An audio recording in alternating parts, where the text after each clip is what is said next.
বুঝলাম না, যারাই ক্ষমতায় আসে তারাই ভারতের গোলামি করতে শুরু করে দেয়। অন্তর্বর্তীকালীন সরকার যখন ক্ষমতায় আসছে, আমরা ভাবলাম এই মনে হয় ভারতের দাদাগিরি বাংলাদেশের উপর থেকে চলে যাবে, বিলুপ্ত হবে, এবং তাদের যে অ্যাটিটিউড, তাদের যে কথাবার্তা শুনলাম, খুব আনন্দ পেয়েছি। আপামর বাংলাদেশের সর্বময় জনতা এর উপরে খুশি ছিল যে এই মুহূর্তে অন্ততপক্ষে যে এই জীবনে একটা সরকার পেয়েছি যারা ভারতের দাদাগিরির দাঁত উপড়ে ফেলবে।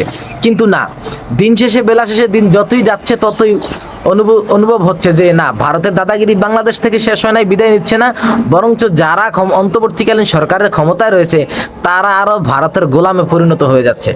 অবশ্য ডক্টর ইউনূস সাহেব এর থেকে আলাদা ব্যতিক্রম, তাকে অন্যভাবে দেখি। বাকি যারা রয়েছেন তারা মানে তাদের অ্যাটিটিউড, তাদের কথাবার্তা এখন মনে হচ্ছে যে না, তারা ভারতের গোলামির যে শৃঙ্খল রয়েছে সেই গোলামির ইয়ে থেকে তারা বের হতে পারবে না। একটা জিনিস খেয়াল করে দেখেছেন যে আপনাদেরকে কে বলেছে তাদেরকে ইলিশ না দিতে, আবার কে বলেছে তাদেরকে ইলিশ দিতে? আপনারা আমাদেরকে খুব উৎসাহ দিয়েছেন, আর ভারতে ইলিশ যাবে না, ভারতের মানুষ ইলিশ পাবে না, আগে বাংলাদেশের মানুষ খেয়ে পরে বাসবে। এই যে মহিলা যে বক্তব্য দিয়েছিল, বাংলাদেশের মানুষকে একটা আশার আলো দেখিয়েছিল, বাংলাদেশের মানুষ এক বুক আশা নিয়ে বুক বেঁধেছিল। কিন্তু হলো কি, বাজারে গিয়ে আমরা দেখলাম কি, ওমা, ইলিশ আমাদের নাগালের বাহিরে।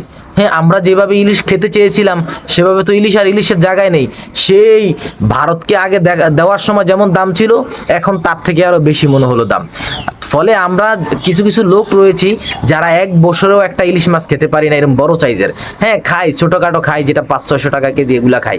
কিন্তু বড় বড় ইলিশের সাইজের ইলিশগুলা, যেগুলা কেজি 100-1200 গ্রাম কেজি, এগুলার দাম দেখা গেছে 1400-1500 টাকা কেজি, আমরা খাইতে পারি না।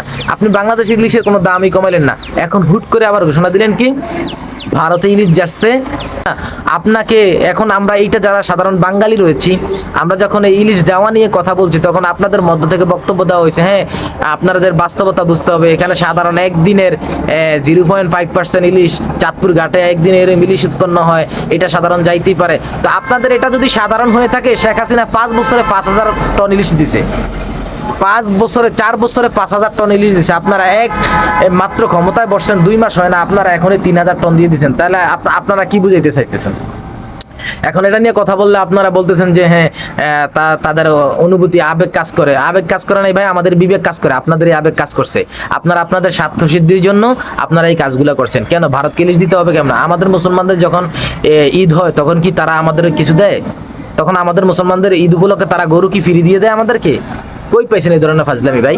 আচ্ছা গেল, বুঝলাম আপনি পূজার জন্য দিচ্ছেন। আমাদের বাংলাদেশে হিন্দু ভাই বোন নাই?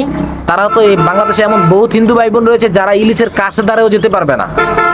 ইলিশ খাওয়া তো দূরের কথা, ইলিশের যে দাম তারা কাছে দ্বারাও ঘেঁষতে পারবে না। তো তাদের জন্য করেন না কিছু আপনারা? তাদের জন্য না করে ভারতের জন্য এত মায়া কান্না করছেন কেন? ভারত আমাদেরকে কি দেয় বলেন? ভারত আমাদেরকে পানি ছেড়ে আমাদেরকে শেষ করে দেয়। ভারত আমাদের কিছুতে কিছু হলে পেঁয়াজ বন্ধ করে দেয়।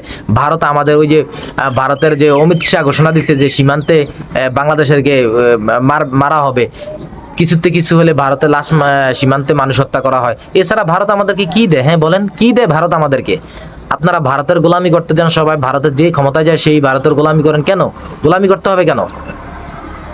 বাংলাদেশের যে সমস্ত মানুষ রয়েছে 1971 সালে স্বাধীনতা যদি অর্জন করতে পারে, 2024 সালে যদি স্বৈরাচারী শেখ হাসিনাকে হটাতে পারে, এই ভারত আমাদের বিরুদ্ধে যত ষড়যন্ত্র চক্রান্ত করুক, আপনাদের কাজ হলো বাংলাদেশের সকল জনতাকে একবদ্ধ করা এবং সকল জনতাকে এক প্ল্যাটফর্মে রাখা।